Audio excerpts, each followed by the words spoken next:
Welcome back. पिछले video में हमने जाना कि म्यूचुअल फंड्स क्या है और क्यों हर कोई कहता है कि म्यूचुअल फंड सही है। अगर आपने वो वीडियो नहीं देखा तो पहले वो वीडियो देख लो, क्योंकि ये सब वीडियोस एक दूसरे से जुड़े हुए हैं और इसीलिए वो वीडियो देखने के बाद ये वीडियो देखोगे तो आपको कॉन्सेप्ट और अच्छे से समझ आएगा। वीडियो आप ऊपर आई बटन पे क्लिक करके देख सकते हो। आज के वीडियो में जानते हैं कि म्यूचुअल फंड्स में आपके पैसे कहाँ कहाँ इन्वेस्ट होते हैं। तो चलो शुरू करते हैं वीडियो। पिछले वीडियो में हमने म्यूचुअल फंड की डेफिनेशन देखी थी। हम इस वीडियो को वहीं से शुरू करते हैं। म्यूचुअल फंड्स एक स्कीम है जिसमें आपके पैसे फंड मैनेजर इन्वेस्ट करके ज़्यादा रिटर्न कमाने का प्रयत्न करता है। मतलब एक बात पक्की है कि फंड मैनेजर्स को आपका पैसा इन्वेस्ट करना पड़ेगा, तभी वो आपको पैसे बना के देगा। और इस वीडियो में हम वही सीखेंगे कि कौन कौन सी जगह है जहाँ पे म्यूचुअल फंड्स के पैसे इन्वेस्ट होते हैं। तो सबसे पहले सबसे बड़ी बात समझ लो, म्यूचुअल फंड्स अपने पैसे हर जगह इन्वेस्ट कर सकते हैं और आने वाले वक्त में ये इन्वेस्टिंग और बढ़ेगा। और यही वजह है कि रोज रोज नई नई म्यूचुअल फंड स्कीम आती है, बाजार में उतारी जाती है नए नए कॉन्सेप्ट और आइडिया के साथ, और आपको और मुझे ही बेची जाते हैं। और ये सिलसिला चलता रहेगा क्योंकि म्यूचुअल फंड्स हर जगह इन्वेस्ट कर सकते हैं। और मान लो कोई जगह ऐसी है जहाँ पे आज की तारीख में म्यूचुअल फंड्स पैसे इन्वेस्ट नहीं कर सकते, तो म्यूचुअल फंड के शार्प माइंड्स फ्यूचर में वहाँ पे भी पैसे इन्वेस्ट करने का कोई ना कोई तरीका ढूंढ ही लेंगे। और लिटरली आजकल म्यूचुअल फंड्स हर जगह पे इन्वेस्ट कर सकते हैं, ये बात मान के चलो। और अगर म्यूचुअल फंड हर जगह इन्वेस्ट कर सकते हैं, ये फैक्ट जानकर आपको और हमें क्या फ़र्क पड़ता है और क्यों फ़र्क पड़ता है, तो जवाब बहुत ही सीधा सरल है। जितनी ज़्यादा जगह म्यूचुअल फंड्स इन्वेस्ट कर सकते हैं, उतनी ही ज़्यादा जगह आप भी म्यूचुअल फंड के साथ इन्वेस्ट कर सकते हो। और ये बहुत अच्छी बात है। ये आपको आपके पैसे को अलग अलग जगहों पे इन्वेस्ट करने का मौका देता है। और सफलता पाने के लिए आपको मौका यानी कि अपॉर्चुनिटी तो चाहिए।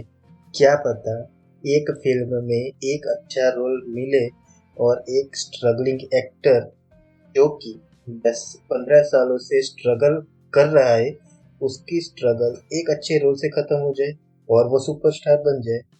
बाय द वे, ये मोटिवेशनल स्टोरी रियल लाइफ है फिल्म एक्टर नवाजुद्दीन सिद्दीकी की, जिनकी 10-15 सालों की स्ट्रगल एक फिल्म किक नाम की बॉलीवुड फिल्म के विलन के रोल को पाने से खत्म हुई और वो सुपरस्टार बन गए। तो moral of the story is, मौका मिलना बहुत ही बड़ी चीज होती है। Coming back to mutual funds, हर जगह इन्वेस्ट करने का मौका सबसे अच्छी बात है और सबसे बुरी बात भी।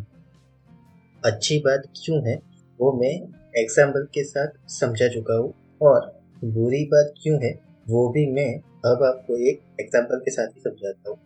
समझो, आपकी हेल्थ बिगड़ी हुई है। फॉर एन एग्जाम्पल, आपकी हेल्थ बिगड़ी हुई है और मैं आपके आगे मेडिसिन का पूरा बॉक्स रख देता हूँ और कहता हूँ कि इनमें से कुछ मेडिसिन ऐसी है कि आपकी हेल्थ अच्छी हो जाएगी, उन्हें खा लो। तो क्या आप वो मेडिसिन खाओगे?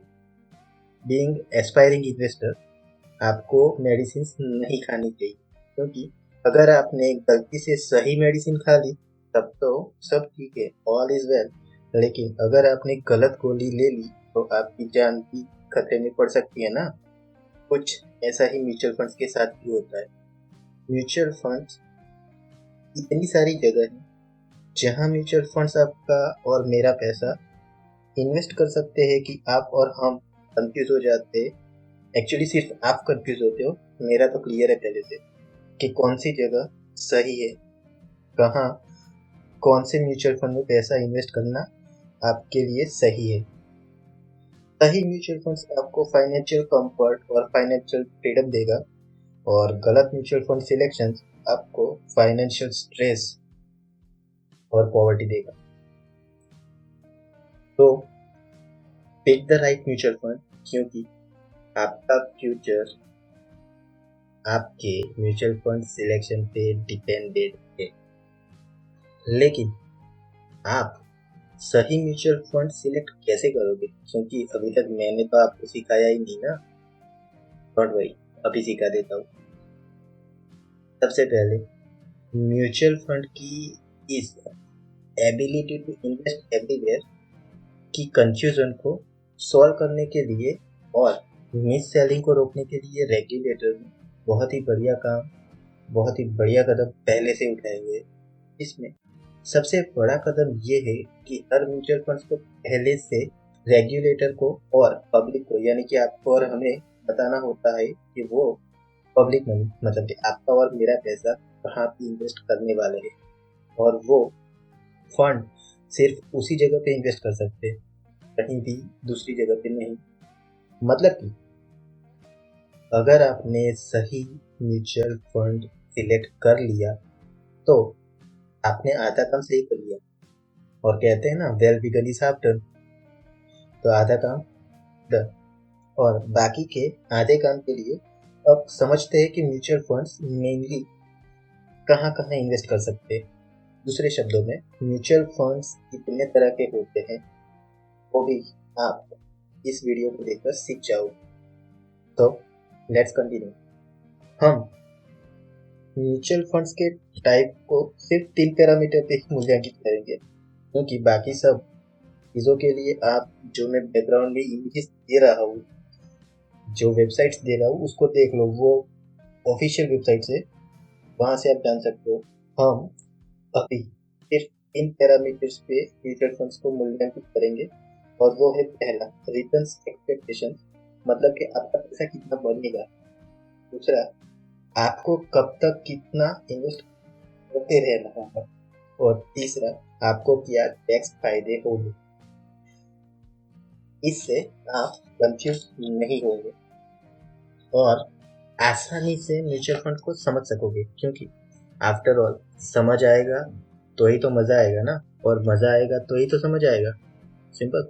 ओके, तो let's start with the types of mutual fund. सबसे पहला म्यूचुअल फंड टाइप्स होता है इक्विटी म्यूचुअल फंड्स। ओके, सबसे पहले समझो, इक्विटी का मतलब होता है हिस्सेदारी, और ये फैक्ट है कि जिसने भी इक्विटी यानी कि हिस्सेदारी खरीदी वो ही अमीर बनता है। फॉर एग्जाम्पल, आपने मूवीज तो देखी ही होगी। पहले के जमाने में फिल्मों में जो स्टार्स होते थे वो लाखों करोड़ों कमाते थे, फिर भी वो अमीर नहीं बन पाते थे। क्यों? क्योंकि वो सिर्फ एक्टिंग की ही लेते थे। 1-2 करोड़ रुपए या उससे थोड़े से कम या थोड़े से ज्यादा, और जब उनकी फिल्म सुपर हिट होती उनको और कुछ नहीं मिलता था, उनको सिर्फ एक्टिंग की ही मिलती थी। फिर जाके फिल्म स्टार को ये बात समझ आ गई कि अगर ज्यादा पैसा छापना है तो सिर्फ एक्टिंग से काम नहीं चलने वाला, हमें प्रॉफिट में भी हिस्सेदारी चाहिए। और फिर बने बड़े बड़े फिल्म स्टार्स के बड़े बड़े प्रोडक्शन हाउस, जैसे कि आज की तारीख के सभी सुपरस्टार्स को देख लो। आमिर खान की खुद की कंपनी है आमिर खान फिल्म्स, सलमान खान की खुद की कंपनी है सलमान खान फिल्म्स, शाहरुख खान की खुद की कंपनी है red chilli entertainment, Ajay Devgan की खुद की कंपनी है अजय देवगन फिल्म्स। और इन प्रोडक्शन कंपनियों के जरिए सिलसिला शुरू हुआ प्रॉफिट शेयरिंग का। इन सुपरस्टार्स की कंपनियां प्रॉफिट में हिस्सेदारियां खरीदने लगी, और जैसे ही फिल्में 100 करोड़ 200 करोड़ 1000 करोड़ या 2000 करोड़, फॉर एग्जाम्पल बाहुबली, कमाने लगी तो इनकी चांदी ही चांदी हो गई। इनके वहां पे पैसों की बरसात होने लगी। मतलब कि अमीर बनने का सबसे आसान तरीका होता है हिस्सेदारी खरीदने का, और ये म्यूचुअल फंड हिस्सेदारी ही खरीदते। देश विदेश की कंपनियों में, चलो अपने अभी के डिस्कशंस के लिए हम इसको सिर्फ देश की कंपनियों तक सीमित रखते हैं, मतलब कि डायरेक्टली स्टॉक मार्केट में आपका और मेरा पैसा लगता है, क्योंकि कंपनियों में हिस्सेदारी सिर्फ स्टॉक मार्केट में, मतलब कि शेयर मार्केट में ही खरीदी जा सकती है। और बाय द वे, शेयर का मतलब भी तो हिस्सा ही होता है, इसीलिए तो शेयर मार्केट मतलब हिस्सेदारी बाजार ही हुआ। ओके, मतलब इक्विटी म्यूचुअल फंड वो म्यूचुअल फंड स्कीम है जो 65% से ज्यादा पैसा इक्विटी या इक्विटी से जुड़ी हुई चीजों में इन्वेस्ट करते हैं। मतलब कि 65% पैसा कंपनियों में हिस्सेदारी खरीदने के लिए ही यूज होता है। अब रिटर्न एक्सपेक्टेशन देख लेते हैं। रियलिस्टिकली इक्विटी फंड से आप और हम इन्फ्लेशन से डबल रिटर्न एक्सपेक्ट कर सकते हैं। अब इन्वेस्टमेंट होराइजन देख लेते हैं। इक्विटी फंड्स में आप पैसा इन्फिनिटी तक लगा सकते हैं, लगा के छोड़ सकते हैं। हाँ, don't be chop, stock markets कभी नहीं मरते। और अगर आपने सही इक्विटी फंड सिलेक्ट कर लिया और उसमें इन्वेस्ट कर दिया और आप भूल भी गए ना, तो इट्स ओके। आज से 20-25 साल बाद भी अगर वो स्कीम जिंदा होगी ना, तो वो आपके पैसे को इतना बड़ा बना चुकी होगी कि आपकी बहुत सी फाइनेंशियल प्रॉब्लम्स को एक झटके से सॉल्व कर देगी। Third aspect, tax. Equity mutual fund में आपको कैपिटल गेन टैक्स नाम का एक टैक्स होता है, वो देना होता है। लेकिन वो तभी देना होता है जब आप पैसा म्यूचुअल फंड से निकालते हो। और इक्विटी म्यूचुअल फंड में, जैसे कि मैंने पहले कहा, जब तक आप जितनी देर चाहो उतनी देर इन्वेस्टेड रह सकते हो, कोई लिमिटेशन नहीं, और पैसा निकालने की कोई डेडलाइन भी नहीं होती। मतलब just invest and enjoy the life. जब तक पैसे की जरूरत ना, तब तक पैसे को निकालो ही मत। और पैसे को नहीं निकालोगे तो टैक्स भी नहीं भरना पड़ेगा और इन्फ्लेशन से डबल रिटर्न भी मिलता रहेगा। मतलब विद अ कंडीशन सही म्यूचुअल फंड सिलेक्ट किया तो। अब म्यूचुअल फंड्स में भी और भी क्लैरिटी है। जैसे कि पहला होता है लार्ज कैप फंड्स। ये म्यूचुअल फंड्स सिर्फ बहुत बड़ी कंपनियों में ही हिस्सा खरीदते हैं। इनमें आपका और हमारा पैसा हमारे देश की टॉप 100 कंपनीज में लगता है।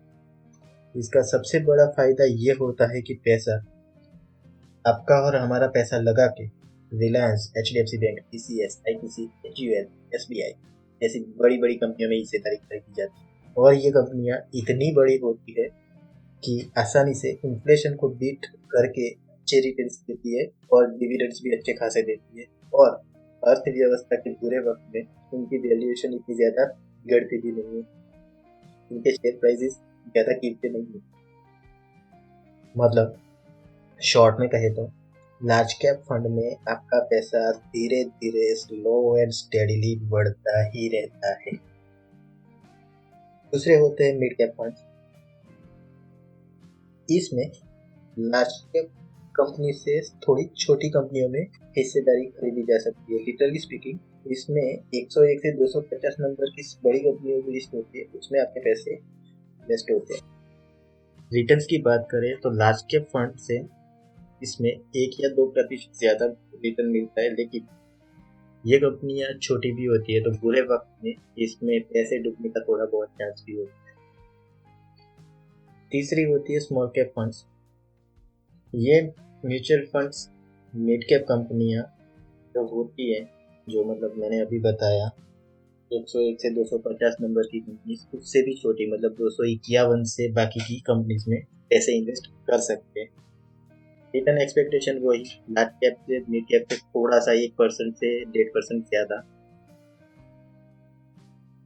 रिटर्न मिल सकता है आपको, लेकिन पैसा बुरे वक्त में डूब भी सकता है, क्योंकि छोटी कंपनी है ना, तो उसमें पैसा डूबने का चांस भी ज्यादा होता है। लिटरली कभी तो म्यूचुअल फंड्स को इन छोटी सी कंपनियों में से निकलने का मौका भी नहीं मिलता।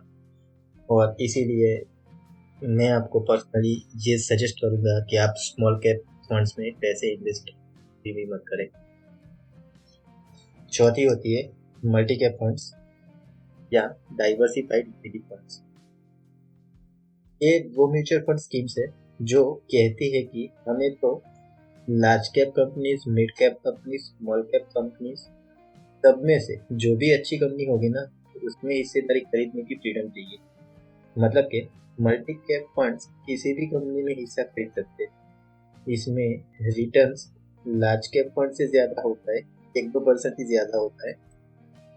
रिस्क थोड़ा सा कम होता है क्योंकि ज्यादातर फंड्स लार्ज कैप कंपनियों में पैसा ज्यादा लगाते हैं। लार्ज कैप कंपनियों की ज्यादा हिस्सेदारियां खरीदते हैं और सिर्फ एक तो या 5-7 ही छोटी सी कंपनियां खरीदते हैं। और यदि कोई छोटी सी कंपनी यस बैंक या DHFL बनती जाए, डूबी भी जाए, तो रिटर्न में कुछ ज्यादा फर्क नहीं पड़ता। इन्वेस्टमेंट होराइजन की बात करें तो अगर फंड्स ने सही कंपनियों में हिस्सेदारी खरीद रखी है तो जब तक कंपनी चलती रहेगी ना आपका पैसा बढ़ता रहेगा। और टैक्स का वही, जब पैसा निकालोगे तब कैपिटल गेन्स टैक्स लगेगा। पांचवी होती है ELSS, पांचवी थीमेटिक या सेक्टोरियल फंड्स।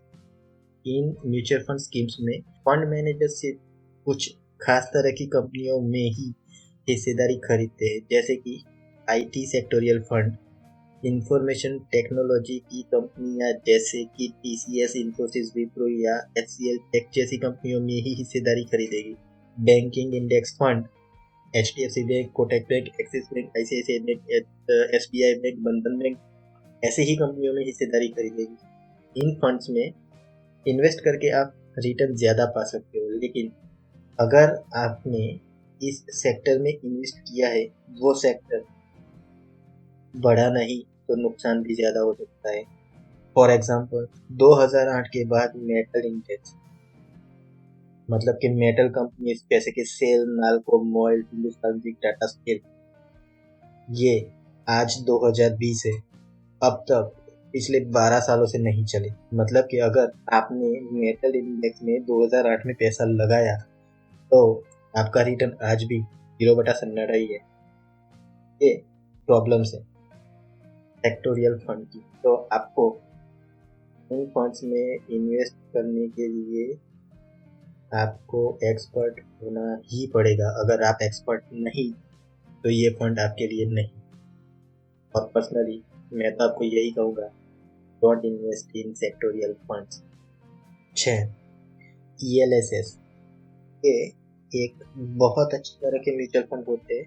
ये आपके और मेरे पैसे से लार्ज कैप, मिड कैप या स्मॉल कैप कंपनियों में हिस्सेदारी खरीदते हैं और इसमें टैक्स का भी फायदा होता है।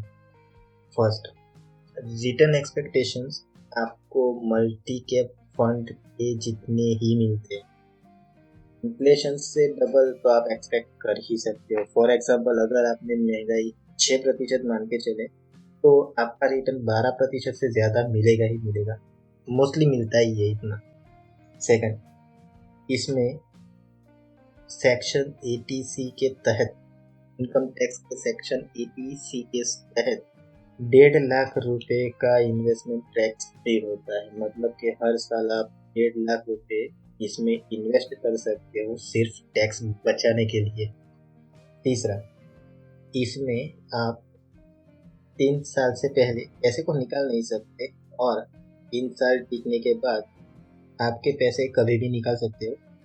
और नहीं निकालते तो जब तक जिस कंपनी में आपके इस म्यूचुअल फंड ने हिस्सेदारी खरीदी हुई है वो कंपनी चलती रहेगी, तब तक आपका पैसा भी बढ़ता ही रहेगा। 7th, इंडेक्स फंड, ये मुझे बहुत पसंद है। ये म्यूचुअल फंड स्कीम बहुत खास है। इसमें आपके और मेरे पैसे से इंडेक्स में शामिल कंपनियों में हिस्सेदारी खरीदी जाती है। इंडिया में सबसे ज्यादा फेमस इंडेक्स सेंसेक्स और निफ्टी है। फिर निफ्टी नेक्स्ट 50 और निफ्टी स्मॉल कैप्स वो सब होते हैं। सेंसेक्स में देश की सबसे बड़ी 30 कंपनियां हैं और निफ्टी में देश की सबसे बड़ी 50 कंपनियां हैं। जिसमें 30 कंपनी तो सेंसेक्स वाली ही है और बाकी की 15 बड़ी कंपनियां हैं। आसान शब्दों में समझने के लिए निफ्टी और सेंसेक्स ही लार्ज कैप कंपनियां हैं। निफ्टी की 50 कंपनियों के बाद की 50 कंपनियां निफ्टी नेक्स्ट 50 हुई और ये दोनों मिलकर लार्ज कैप कंपनीज होती है, ये समझ लो। फिर बाकी की 100 से 250 कंपनियां मिड कैप और 251 से बाकी की स्मॉल कैप होती है। ओके, फायदे नुकसान की बात करें तो फायदा वही large cap mid cap small cap fund के होते वही है, लेकिन एडिशनली इनमें एक बहुत बड़ा फायदा ये होता है कि इसमें आपके पैसे से उन कंपनी में हिस्सेदारी खरीदी जाती है जो पहले से वेल डिफाइंड रूल्स में पास होने वाली कंपनी होती है। और ये एक चीज हमेशा एश्योर करती है कि इंडेक्स में हमेशा विनर कंपनी ही हो, और जो विनर ना हो उसे लात मार के बाहर कर दो। मैं इसे थोड़ा एक्सप्लेन करना चाहता हूँ। मुझे पता है वीडियो थोड़ा लंबा हो रहा है, लेकिन क्या करें, आपकी ख्वाहिशें भी तो बहुत बड़ी बड़ी लंबी चौड़ी है ना फाइनेंशियल फ्रीडम पाने की, तो थोड़ा सा लंबा वीडियो तो चलता है। और बेयर विथ मी। देखो, दो चीज होती है। अगर आपको फाइनेंशियली जीतना है, फाइनेंशियल फ्रीडम पाना है, तो दो में से एक ऑप्शन है। फर्स्ट, आपने जिस कंपनी में हिस्सेदारी खरीदी वो बहुत सक्सेसफुल हो जाए, next Reliance, TCS, HDFC bank, ITC बन जाए, तब तो आपका फाइनेंशियल फ्रीडम पक्का है। या सेकंड ऑप्शन, आपके पैसे से उसी कंपनी में हिस्सेदारी खरीदी जाए जो कि ऑलरेडी सक्सेसफुल है, मतलब कि दूसरी रिलायंस, टीसीएस, एचडीएफसी या आईटीसी ढूंढने से बेहतर है Reliance, TCS, HDFC bank, ITC में ही हिस्सेदारी खरीद लो। आपको दोनों में से कौन सा ऑप्शन पसंद आया? मुझे पता है अगर आपका इन्वेस्टर माइंडसेट है कि ज्यादातर लोगों का है, तो ज्यादातर लोग ऑप्शन 2 को ही सिलेक्ट करेंगे, क्योंकि फर्स्ट ऑप्शन में घास की ढेर में से सुई ढूंढने जैसा मुश्किल काम होता है। किसी कंपनी को जीरो से हीरो बनाना और किसी सक्सेसफुल कंपनी को अच्छे से चलाना तुलनात्मक दृष्टि से आसान काम होता है, और इंडेक्स फंड इसी ऑप्शन 2 को रिफ्लेक्ट करते हैं। इसीलिए ये बेटर ऑप्शन है। इंडेक्स फंड के पहले से प्री रिटर्न फिक्स रूल्स है, इसमें कंपनीज को पास होना ही होता है, और जो जीता वही तो सिकंदर है ना। तो जो जीती हुई कंपनियां हैं वो आपके लिए ज्यादा पैसा बना सकती है, इसीलिए इंडेक्स फंड आपके लिए और मेरे लिए बेहतर है। Return expectations, index funds inflation यानी कि महंगाई से डबल रिटर्न दे सकते हैं। हिस्टोरिकली निफ्टी और सेंसेक्स 15 से 17% हर साल बढ़े। हर साल ऑन एन एवरेज आप 15 से 17% के रिटर्न का एक्सपेक्टेशन रख सकते हो। इन्वेस्टमेंट होराइजन, इनमें सभी विनर्स ही होते हैं, तो इसमें आप आज, कल और परसों या बरसों तक इन्वेस्टेड रह सकते हो। इसमें जब तक इन्वेस्टेड रहोगे तब तक कंपनियों में हिस्सेदारी खरीदी जाती रहेगी और पैसे बनते ही रहेंगे। और हाँ, टैक्स का वही, जब पैसे निकालोगे तब टैक्स देना होगा, लेकिन सबसे अच्छी सजेशन ये है, जब तक पैसे की जरूरत ना हो तब तक पैसे निकालने ही क्यों मत निकालो ना, क्योंकि जब तक पैसा इन्वेस्टेड रहेगा तब तक बढ़ता रहेगा। यकीन ना हो तो हमारी स्मार्ट म्यूचुअल फंड एसआईपी की प्लेलिस्ट देख लो, हमारा रियल लाइफ एग्जांपल है कैसे पैसे सिर्फ होल्ड करने से बढ़ते। चलो, अब मैं वीडियो को समराइज कर देता हूँ कि हमने आज क्या क्या सीखा है। हमने आज जाना है कि म्यूचुअल फंड्स के डिफरेंट डिफरेंट टाइप्स होते हैं, और उसमें से इक्विटी म्यूचुअल फंड्स के बारे में भी सीखा है। उसमें large cap funds, mid cap funds, small cap funds, multi cap या डाइवर्सिफाइड फंड्स, फिर होता है सेक्टोरियल थीमेटिक फंड्स, फिर ईएलएसएस फंड होते हैं, और उसके बाद इंडेक्स फंड्स होते हैं। तो आज की वीडियो में सिर्फ इतना ही। वीडियो लंबा है मुझे पता है, और इसे देखने के लिए पेशेंस और सीखने की बर्निंग डिजायर चाहिए थी, जो आप में है। तो कांग्रेट्स, आप में दो चीजें जो फाइनेंशियल फ्रीडम पाने के लिए चाहिए वो पहले से है। और वीडियो को देखने के लिए थैंक्स। और वीडियो वैल्यूएबल तो है वो मुझे पता है, लेकिन आपको कितना वैल्यूएबल लगा वो मुझे सिर्फ आपके लाइक से ही पता चलेगा। तो वीडियो को लाइक करें, और शेयर करना चाहे तो शेयर भी कर सकते हो। और हाँ, मेरी इस यूट्यूब चैनल को अभी सब्सक्राइब ना किया हो, अभी तक सब्सक्राइब ना किया हो तो सब्सक्राइब कर लो, क्योंकि अमीर बनना आपका जन्मसिद्ध अधिकार है और हर इंटेलिजेंट इन्वेस्टर सबसे पहले अमीर होता ही है, और हर इंसान अपनी हैसियत के मुताबिक ही पैसा कमाता है। तो मेरी इस यूट्यूब चैनल को सब्सक्राइब करो, अपनी स्टैंडर्ड को बढ़ाओ और अमीर बनने के इस सफर में शामिल हो जाओ। Let's connect and grow together, क्योंकि अमीरी जरूरी है। Happy investing, have lots of fun, bye.